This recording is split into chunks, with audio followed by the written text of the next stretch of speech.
Conteur en herbe. Bonjour les enfants. Aujourd'hui, nous vous proposons la lecture de Le déjeuner de la petite ogresse, illustré et écrit par Anaïs Vaugelade. Bonne lecture.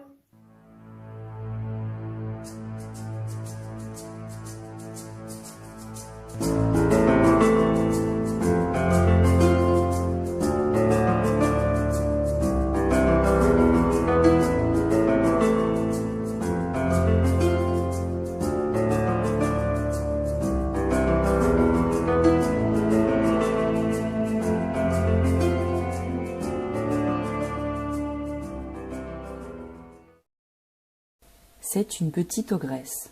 Sa maman est morte. Son papa est mort. Elle vit seule dans un immense château.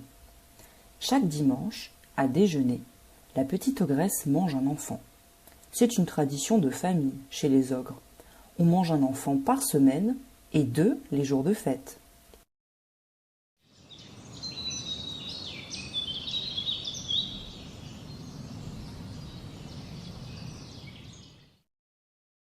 La petite ogresse chasse l'enfant chaque mercredi.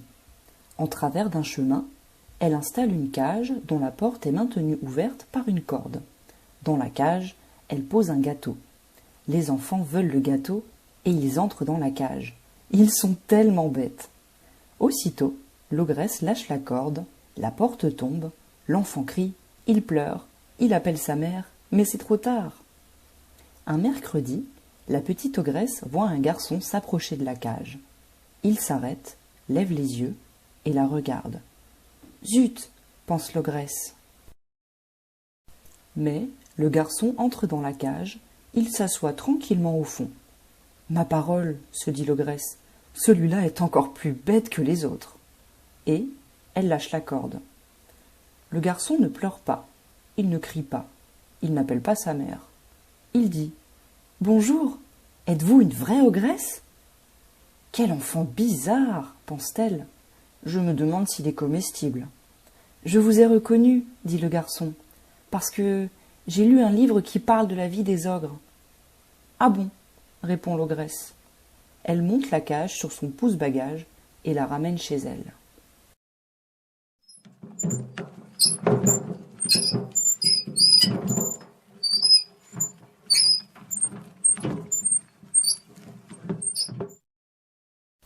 La petite ogresse tâte le garçon avec une fourchette et elle lui sert une salade de sel et de poivre pour donner meilleur goût à sa viande.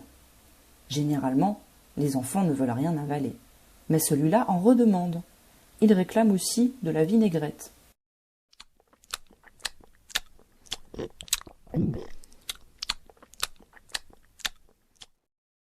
Et quand, dimanche, la petite ogresse entre dans la cuisine, elle trouve la cage ouverte.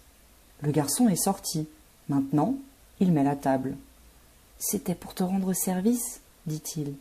Mais je peux tout ranger, si tu préfères. » Le garçon remet tout à sa place. Il fabrique aussi une échelle pour ranger les casseroles hautes. Et il passe la serpillière.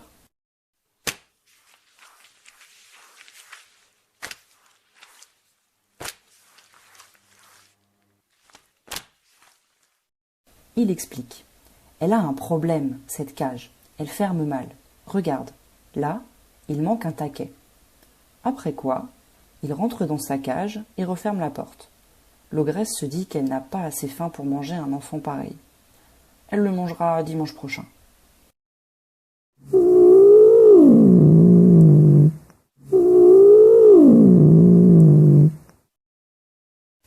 Le mercredi, l'ogresse se réveille mal.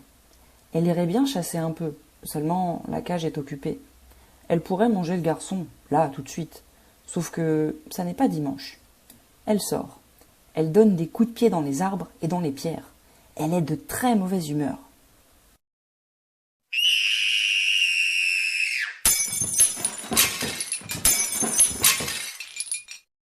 Quand elle revient le soir, la cage est vide. L'ogresse est furieuse. Elle renverse toutes les chaises. Elle fouille tous les placards. Elle gronde.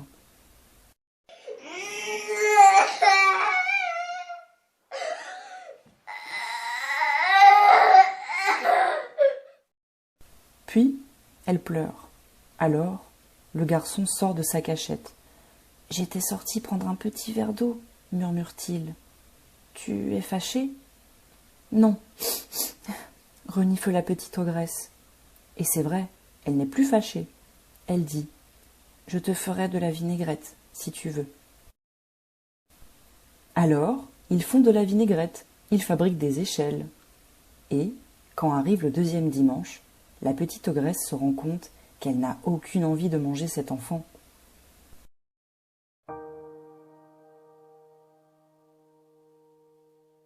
Seulement, quand on est une ogresse de 7 ans, en pleine croissance, on doit manger des enfants. Sinon, on tombe malade. Et c'est ce qui arrive. Lundi, la petite ogresse se sent faible. Mardi, elle a de la fièvre. Mercredi, elle tremble et ne peut plus se lever. Le garçon reste nuit et jour près du lit de l'ogresse. Il ne la quitte que pour aller préparer une tisane ou une compresse d'eau tiède. Dans son sommeil, l'ogresse grince des dents et grogne. « Je le mangerai, je le mangerai. » Le garçon lui tient la main pour éloigner le cauchemar.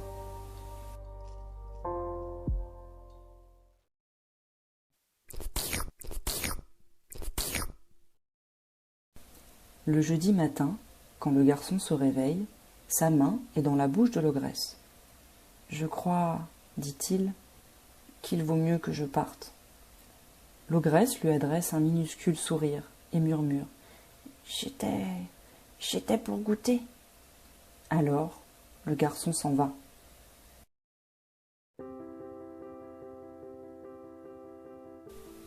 Mais souvent, il pense à la petite ogresse. Il ne peut pas s'en empêcher. Un jour, longtemps après, il décide d'aller la voir. La petite ogresse a grandi. Elle est devenue une très belle jeune ogresse. Le garçon n'en croit pas ses yeux. « Je suis revenu, dit-il, et maintenant, j'aimerais t'épouser. »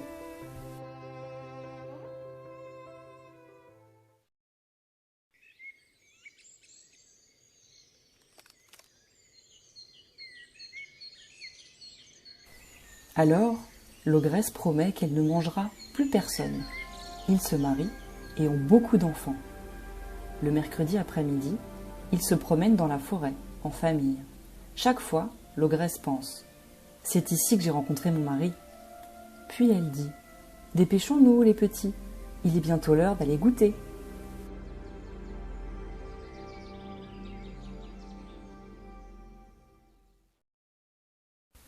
Voilà, c'est la fin de la lecture.